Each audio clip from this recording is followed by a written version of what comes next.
Doctor plus நேயர்களுக்கு வணக்கம். Sir சர்க்கரை நோய் ஏன் வருது அப்படின்னு கேட்டாரு. சர்க்கரை நோய் என்பது என்ன? சர்க்கரை அதாவது ரத்தத்தில் இருக்கும் பிளட் குளுக்கோஸ் செல்களுக்குள் செல்ல முடியாமல் தவிப்பதே டயபெட்டிஸ். அப்படின்னு என்ன அர்த்தங்க? செல்களுக்குள்ள நம்ம சாப்பிட்ற உணவு எதுவாக இருந்தாலும் சரி, மாவு சத்தாக இருந்தாலும் சரி, புரதச்சத்தாக இருந்தாலும் சரி, கொழுப்பு சத்தாக இருந்தாலும் சரி, அதில் இருக்கும் எரிபொருள் நமக்கு ஏடிபிங்கிற எரிபொருளா மாறல அப்படின்னா அது நம்மளால அந்த சத்தை நம்மளால பயன்படுத்திக்க முடியாது. அதுக்கு அந்த சத்து செல்லுக்குள்ள சென்றால் ஒழிய அது நடக்காது. அதுல சுலபமாக செல்களுக்குள் செல்லக்கூடிய சத்து நம்மளுடைய சர்க்கரை சத்து, குளுக்கோஸ்னு சொல்றோம் இல்லைங்களா? இது சுலபமா ரத்தத்துல குளுக்கோஸா மாறக்கூடிய பெருஞ்சத்து என்ன? நம்மளுடைய மாவு சத்து மட்டுமே. மாவுச்சத்து என்பது அடிப்படையில் எல்லா தானியங்களுமே மாவுச்சத்து. அரிசி, கோதுமை, திணை, சாமை, குதிரவாளி, கம்பு, கேழ்வரகு, மூங்கிலரிசி, மாப்பிள சம்பா, கருப்பு கவுனி, காட்டியானம், தூயமல்லி, ஓட்ஸு, கீன்வா, நீங்க எது சொன்னாலும் எதையெல்லாம் உடைத்து தூளாக்கி மாவாக்க முடியுமோ அது அனைத்துமே மாவுச்சத்து. ஒரு தானியத்துக்கும் அடிப்படையில் எல்லாமே மாவுச்சத்து தான். சில தானியங்களின் மாவுச்சத்து சில சத்துக்கள் அதிகம். என்னங்க, இப்போ குதிரவாளினா நார் சத்து அதிகம், ராகி என்றால் அதுல சுண்ணாம்பு சத்து அதிகம். அந்த மாதிரி ஒரு மாவு சத்துக்கும் சில தனித்தன்மை உண்டு. ஆனா அடிப்படையில் எல்லா தானியங்களிலும் வரும் எரிபொருள் அடர்த்தி கிட்டத்தட்ட 60 to 75 கிராம் 100 கிராம் இடையில அது எல்லாமே மாவு சத்துங்க. அதனால அதாவது கார்போஹைட்ரேட்னு சொல்லுவோம். 60 to 75 கிராம் கார்போஹைட்ரேட் எல்லா தானியத்திலும். தானியத்திற்கு ஏற்ப இது கூடவும் குறையும். ஆனால் எல்லாத்துலேயுமே அடிப்படை இவ்வளவு மாவு சத்து இருக்கும். அது நீங்க கேலரியா கால்குலேட் பண்ணீங்கன்னா மாவு சத்தை 1 கிராமுக்கு 4 கேலரின்னு பிரிச்சிங்கன்னா 300 கிலோ கேலரி. அதுல இருக்கிற புரதம், கொழுப்பு எல்லாத்தையும் சேர்த்தீங்க அப்படின்னா 100 கிராம் மாவு சத்துல எந்த தானியத்திலிருந்து வந்தாலும் அது 330 கிலோ கேலரியிலிருந்து 390 கிலோ கேலரி வரைக்கும் மாறுபடும். அப்போ என்ன சாப்பிட்டாலும் முதல்ல மாவு சத்தை அளந்து அளவாக சாப்பிட வேணும். அதனால்தான் நாங்க என்ன சொல்றோம், எப்பயுமே சோறை ஸ்பூன்ல போடுங்க, காயை கரண்டியில போடுங்க, அன்னை வெட்டி அண்ணாண்ட போடுங்க, அன்னை வெட்டி அண்ணன் குத்தி எப்படி சொன்னாலும் அதே பதில் தாங்க. சோறை ஸ்பூன்ல போடுங்க, காயை கரண்டியில போடுங்க, அன்னை வெட்டி அண்ணாண்ட போடுங்க. அது ஏன் அப்படி தமாஷா சொல்லுவோம் அப்படின்னா, மாவு சத்து உட்கொள்ளுதல் என்பது உலகம் ஃபுல்லாவே அதிகமாயிடுச்சுங்கிறது தான் அடிப்படை அறிவியல். ஸோ இந்த மாவு சத்து சாப்பிட சாப்பிட அது உடம்பில் வெகு வேகமாக சர்க்கரையாக மாறும். வெகு வேகமாக ரத்தத்தில் பிளட் குளுக்கோஸாக மாறும் பொழுது வெகு வேகமாக, ஏன்னா அதிகமா உடம்பில் இன்சுலினை தூண்டக்கூடிய திறன் பெற்ற தாது பொருள் இந்த சர்க்கரை சத்தான பிளட் குளுக்கோஸ் மட்டுமே. பலவிதமான சர்க்கரைகள் இருக்குங்க. குளுக்கோஸ் இருக்கு, ஃப்ரக்டோஸ் இருக்கு, சுக்ரோஸ் இருக்கு, லாக்டோஸ் இருக்கு, மேனோஸ் இருக்கு, கேலக்டோஸ் இருக்கு.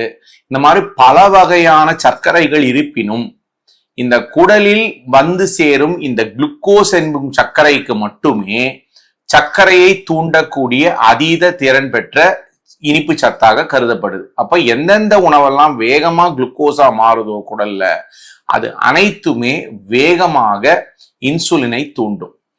ஆரம்ப காலங்கள்ல டயபெட்டிஸ் வராதவங்களுக்கு வேகமாக இன்சுலினை தூண்டும் பொழுது இன்சுலினுக்கு சர்க்கரையை குறைக்கும் தன்மை உள்ளது. எப்படி குறைக்கும் அப்படின்னா, நம்மளுடைய சதைகளிலும் தோலின் கீழ் உள்ள கொழுப்புகளிலும் இந்த சர்க்கரையை கொண்டு சேர்ப்பதற்கு இன்சுலின் அத்தியாவசியம்.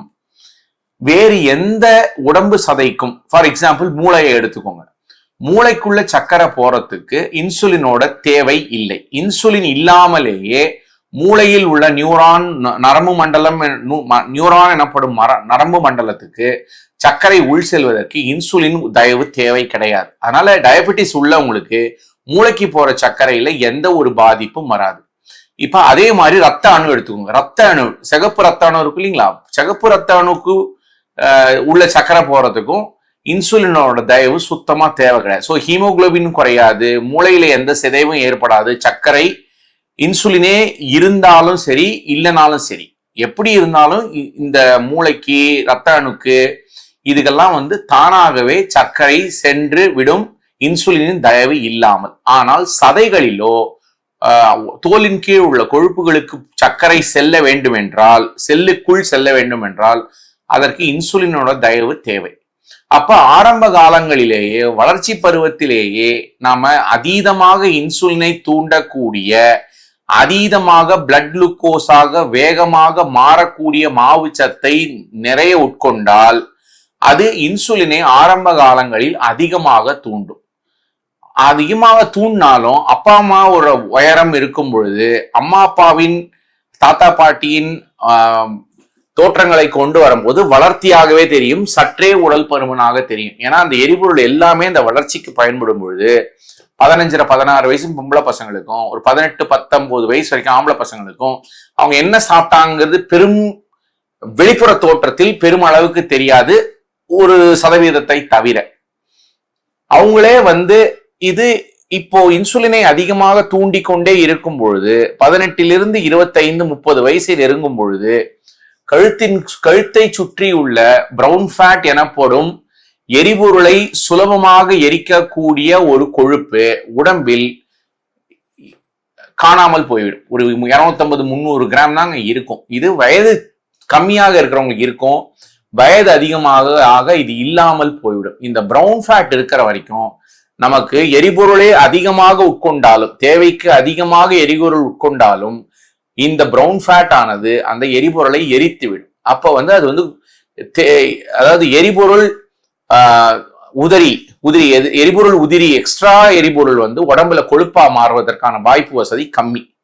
ஆனா 25-30 வயதை தாண்டும் பொழுது இதே எரிபொருள் உதிரி நமக்கு இந்த இன்சுலினை அதிகமாக தூண்டிக்கொண்டே இருக்கும் பொழுது இன்சுலினை சார்ந்து இருக்கக்கூடிய நம்ம சதைகளுக்கும் தோலின் கீழ் உள்ள கொழுப்புக்கும், that is muscle and adipose டிஷ்யூன்னு சொல்லுவாங்க, இதுல கொழுப்பாக இந்த உதிரி எரிபொருளை இன்சுலின் கொழுப்பாக மாற்றிக்கொண்டே இருக்கும்.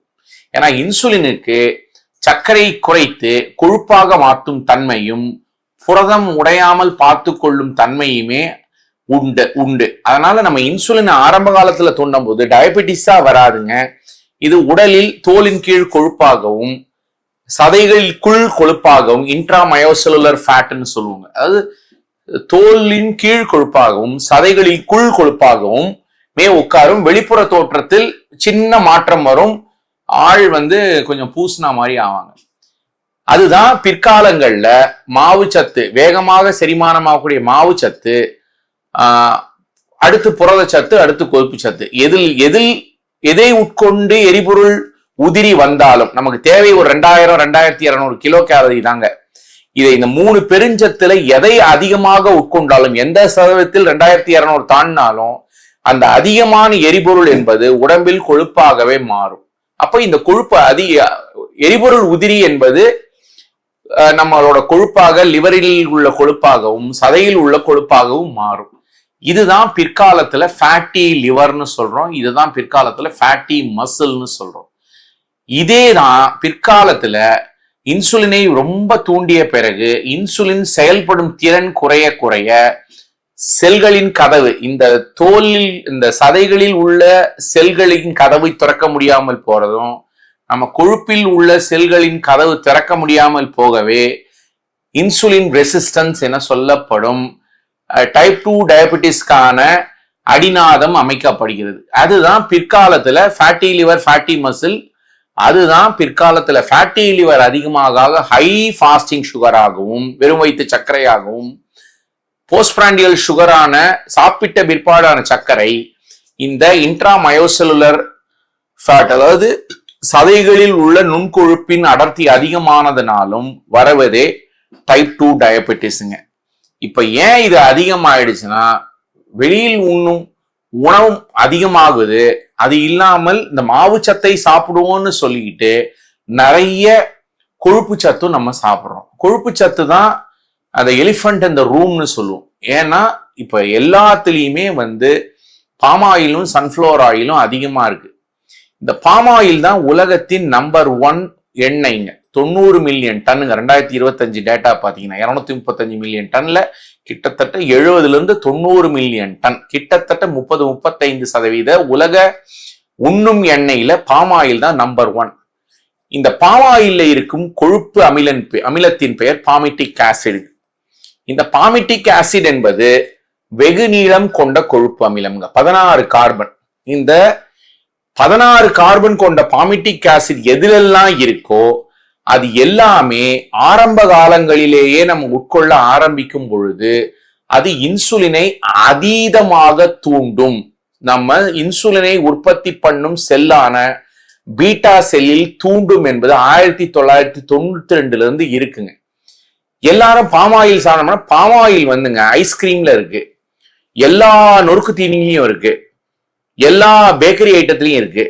கிட்டத்தட்ட எல்லா பெரிய நட்சத்திர சிறிய ஹோட்டல்கள்ல உள்ள கிட்டத்தட்ட எல்லா ஹோட்டல்களிலும் பயன்படுத்தும் எண்ணெய் இந்த அதிகமாக இந்த பாம் ஆயிலுங்க. அப்ப இந்த பாமிட்டிக் ஆசிட் சின்ன வயதிலிருந்தே தெரிந்தோ தெரியாமலோ அதிகமாக உட்கொள்ளும் போது சின்ன வயதிலேயே அதிக இன்சுலினை தூண்டக்கூடிய நுண்சூழலுக்கு நம்மளுடைய இன்சுலின் உற்பத்தி பண்ணும் செல்லான பீட்டா செல் தள்ளப்படுது. அப்போ சின்ன வயதிலிருந்தே கொஞ்சம் எரிபொருள் வந்தாலே அதிகமாக இன்சுலின் தூண்டும். அதை வளர்ச்சி பருவத்தில் வளர்ச்சியாக தெரிந்தாலும், ஏன்னா இன்சுலின் வந்து நமக்கு குரோத்துக்கு ஹெல்ப் பண்ணும், ஏன்னா புரதம் உடையாமல் பார்த்துக்கொள்ளும். ஆனா அதே வாழ்க்கை முறை பிற்காலத்துல நமக்கு எதிர்வினை ஆற்றும். அதுதான் சொல்லணுங்க. எது நமக்கு ஆரம்பத்தில் பயன்பாடாக இருந்ததோ அதுவே நமக்கு எதிர்வினை ஆற்றும். இதுதான் அடிக்கடி நாங்க சொல்லுவோம் ஆன்டகனிஸ்டிக் பிளியோட்ரோபி அப்படின்னு. அதனால சின்ன வயதில் இருந்தே வெளியில் உட்கொள்ளும் பண்டங்களை சற்றே குறைத்து வெளியில சாப்பிடுவதை சற்றே குறைத்தாலே இது ஊசித்தாங்க. ஏன்னா ஒரு சிம்பிள் டேட்டா மட்டும் சொல்றாங்க. சென்னையில மட்டும் கிட்டத்தட்ட கிரேட்டர் சென்னை கார்பரேஷன்ல மட்டும் கிட்டத்தட்ட 45,000 இருந்து 50,000 ஹோட்டல் இருக்காங்க.